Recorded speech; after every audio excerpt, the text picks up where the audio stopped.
The test is in 4-part, Part 1, Part 2, Part 3, and Part 4. Now look at Part 1. Part 1. Questions 1 to 4. You will hear a talk about a museum. You should answer the questions as you listen because you will not hear the recording a second time. First, you have some time to look at questions 1 to 4.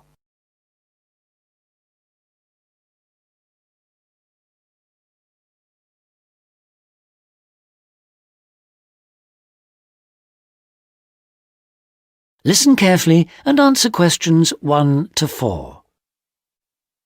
Welcome to the Museums UK audio series, a collection of downloadable audio files introducing the best of British museums. My name's Sam Cooper, and in this file I'll be introducing the Ashmolean Museum of Art and Archaeology in Oxford, with its fabulous collections of Eastern and Western art, antiquities, casts and coins. It's one of the oldest public museums in the world, and it's actually part of Oxford University, though it's free to go in whether you're a student or not. You'll find the main museum in Beaumont Street, near the centre of Oxford, close to both the railway station and the bus station. Opening hours for visitors are from 10 o'clock in the morning till 5 in the evening on Tuesdays to Saturdays, 12 to 5 on Sundays, and 10 to 7 on Thursdays in the summer months. It usually closes for 3 days over Christmas, a couple of days at New Year, and 3 days for the St Giles Fair in early September.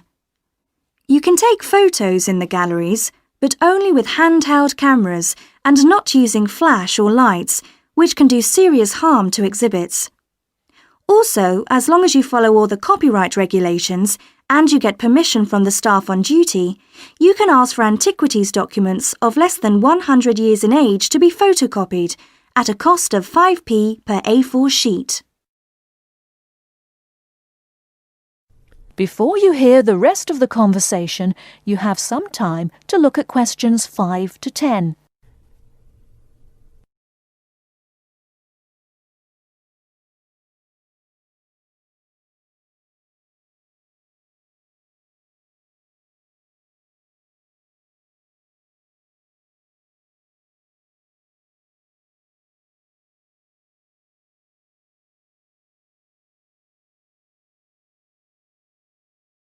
Now listen and answer questions 5 to 10. Perhaps not surprisingly, given its links with the university, the Ashmolean has an education service for schools and the general public. Activities include guided group visits, which for adults last 60 minutes and cost £4 each. This makes the minimum price per group £28, as group sizes vary from 7 to 15 people. Visits by groups of young people take the same amount of time as the adult tours, but cost just £2 for university students. So, with at least 7 to a group, the lowest price is £14, though please note that there's an upper limit of 14 group members rather than the 15 for adults. For schools, there are visits to suit all age groups, and for the most popular ones, such as those to see the Greek and Egyptian collections, it's best to book a term in advance. Tours last 50 minutes, starting at 10:15, 11:30 and 1:15, with a maximum of 13 children per group. Now, if you're free in the middle of the day, why not go along to one of the 45-minute lunchtime talks?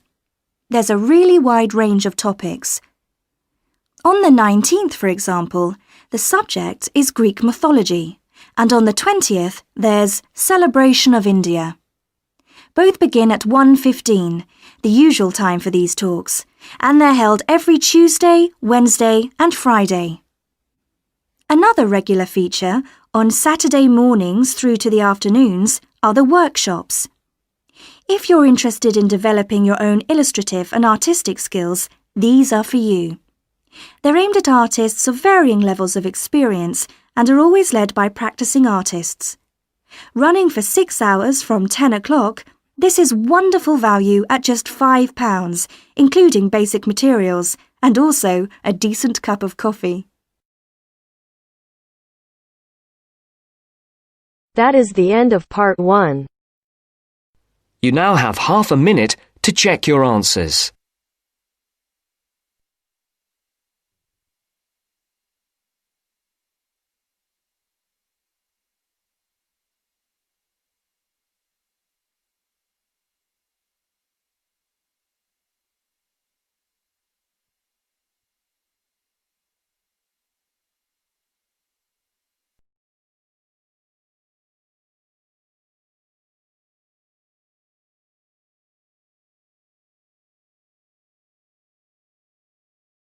Now turns to part 2. You will hear a man giving some information about transport in London. You now have 30 seconds to read questions 11 to 15.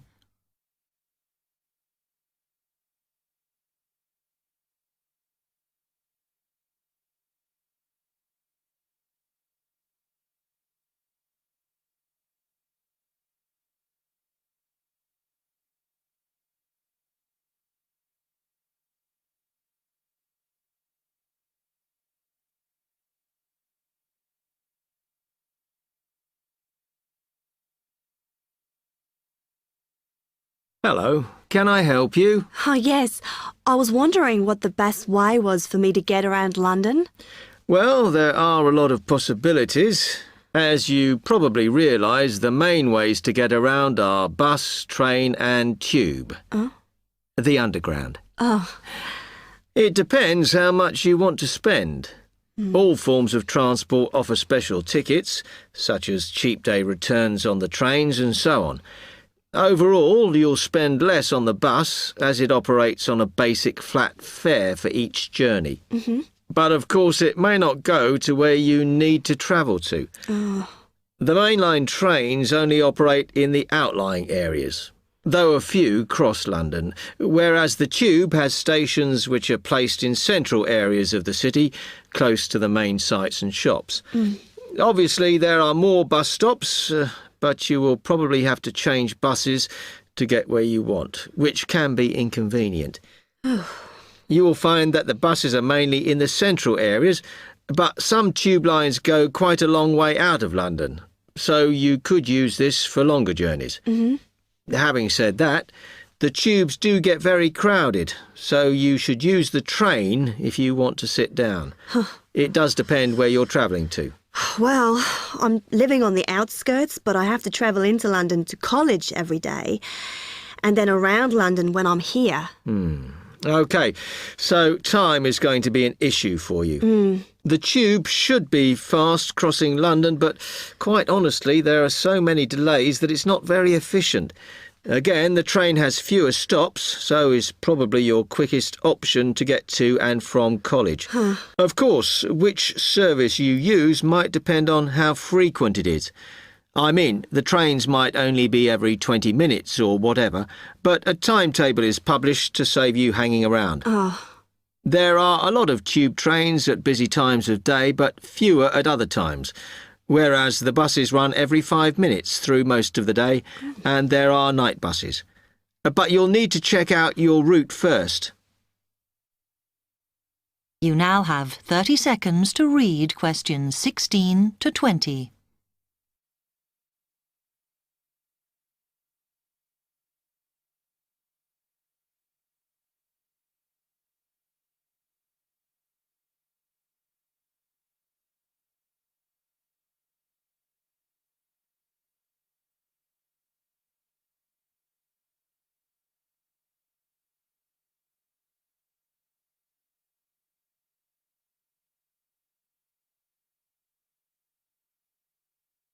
OK, thanks.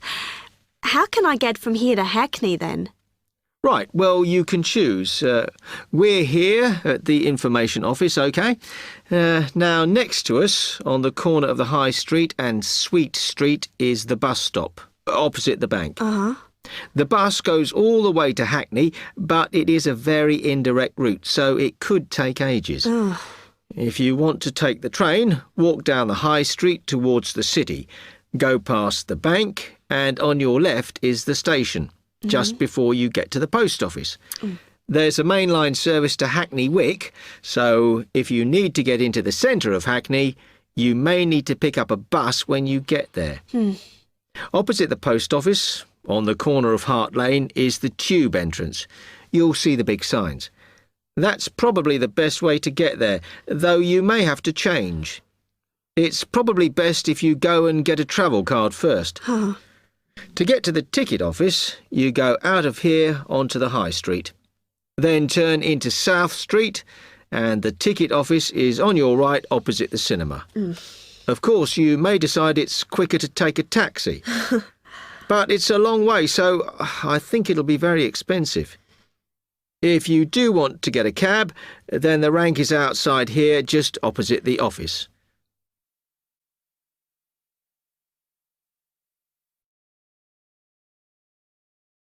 That is the end of part 2. You now have half a minute to check your answers.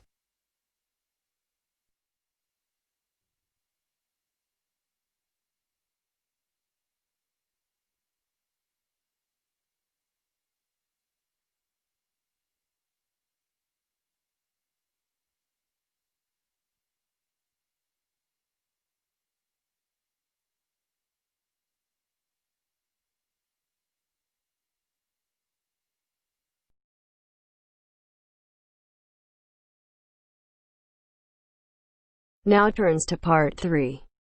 Part 3. You will hear a conversation between a university student and a librarian about using the city archives. First, you have some time to look at questions 21 to 24.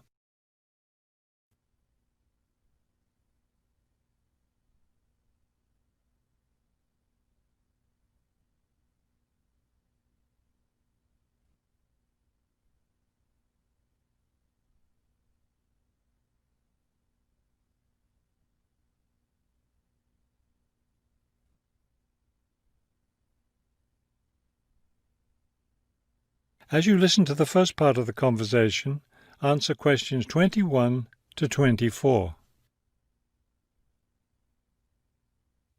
Hello. I was wondering if you could give me some information about using the archives? I'd be happy to.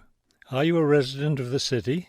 Actually, I live just outside the city, but I study at the university downtown. That's fine.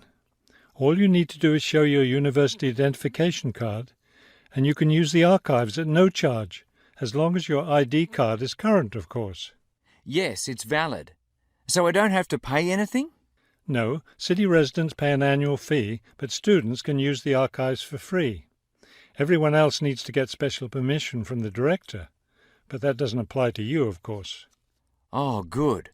I was also wondering about the schedule.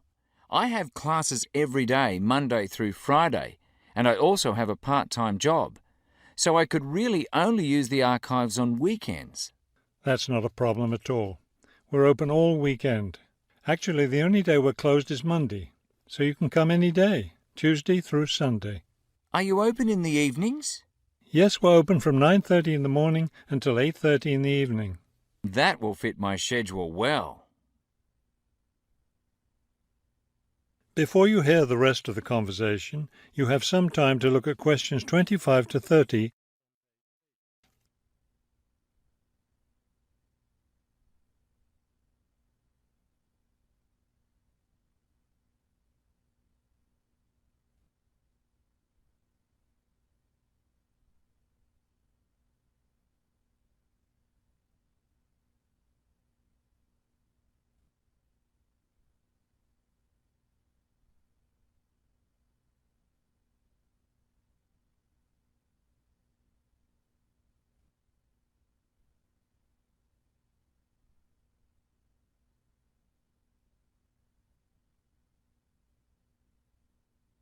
Now listen and answer questions 25 to 30. Is there something else I can help you with? Yes. One thing I'll be needing to see for one of my class projects is old photographs. Do you have photographs of the city in the 19th century that I could look at? Yes, we store all the photographs in the basement. Those stairs over there will take you down to the photography collection. Just tell the librarian there what you're interested in, and he'll help you. Those would be 19th century photographs? Yes, the entire collection is there. Now, if you're interested in seeing documents from the 19th century, those are right here on the ground floor. I would like to see some of those documents. Does that collection include newspapers too? No, all the newspapers from the earliest ones in the 18th century up to the current time are on the second floor. Here, let me just give you this map of the archives and you'll be able to find whatever it is you need. Thank you. Oh, I see you have a whole room devoted to maps. Yes, on the third floor. That's great, because one thing I need to do is look at how the city has developed over time. I'm sure you'll find a lot of helpful information there. Of course, some of the maps are several centuries old, so generally visitors are only allowed to see photographic reproductions of them. That shouldn't be a problem. What's this on the fourth floor? Ogden's Woolen Mill. As I'm sure you know, Ogden's Woolen Mill was the major entity responsible for the growth of this city in the 19th century. The Ogden heirs gave money for the archives to devote an entire floor to information about the history of the mill. Will I be able to find information about the Ogden family there? Photographs, personal papers, things like that? Probably the family photographs are stored downstairs in the photography collection. The personal papers would be on the fifth floor, where we keep all the personal papers of famous residents of our city. Thank you so much for your help. I'll be able to do a lot of my research here.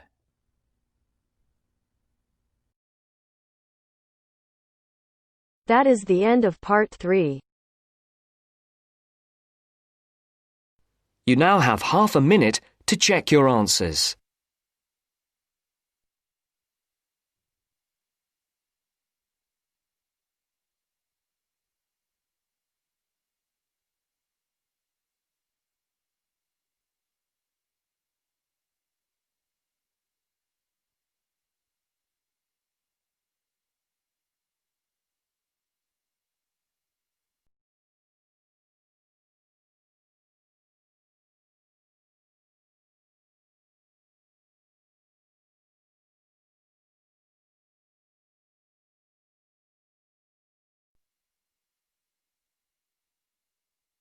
Now turns to part 4.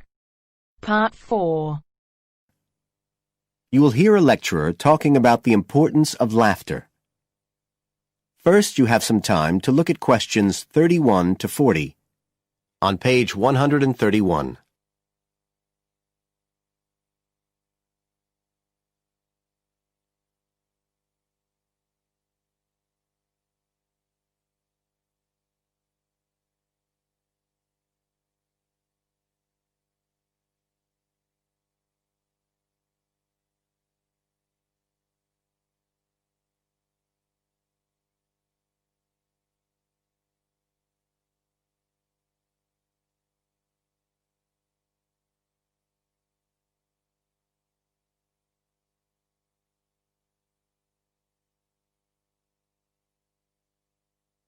Now listen carefully and answer questions 31 to 40. Good afternoon, everybody. And in our second talk on social psychology, I want to look at the role of laughter in our lives, something that usually gets everyone smiling from the start.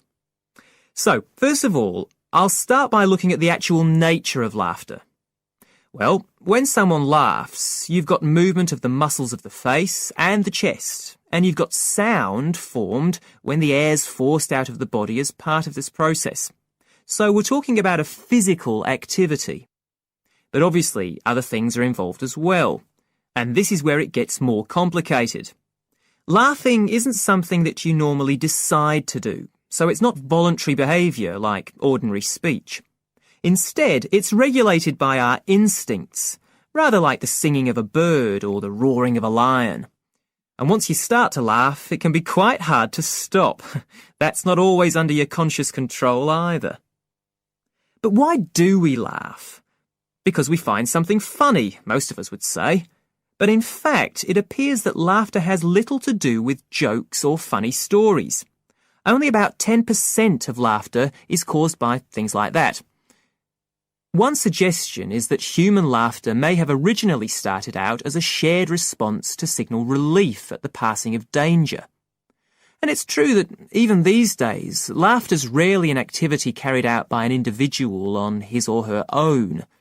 In fact, people are 30 times more likely to laugh when they're with other people than when they're completely alone. Laughter still seems to be a kind of social signal. It occurs when people are in a group and they're comfortable with one another. And it seems likely that laughter can result in the creation of bonds between the people in the group. And it's precisely because of this social aspect of laughter that people like public speakers and politicians often try to get their audience to laugh. It encourages their listeners to trust them and to connect with them. But this kind of thing, controlling the laughter of a group that is, indicates that there's a link between laughter and power, and this is supported by several studies that indicate that bosses use humour more than their employees. And research has also shown that female listeners are likely to laugh much more if the speaker is male, so it appears that there are gender issues associated with how much we laugh. I should also point out that laughter can be used as a negative signal as well as a positive one.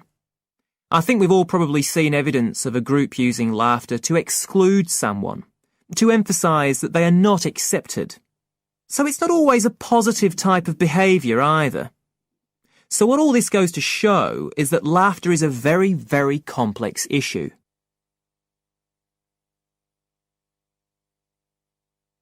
It does appear, however, that laughter has definite benefits. If we look first at the psychological aspects, we know that people often tend to store negative emotions such as anger, sadness and fear, rather than expressing them. And it seems that laughter provides a harmless way for the release of these emotions.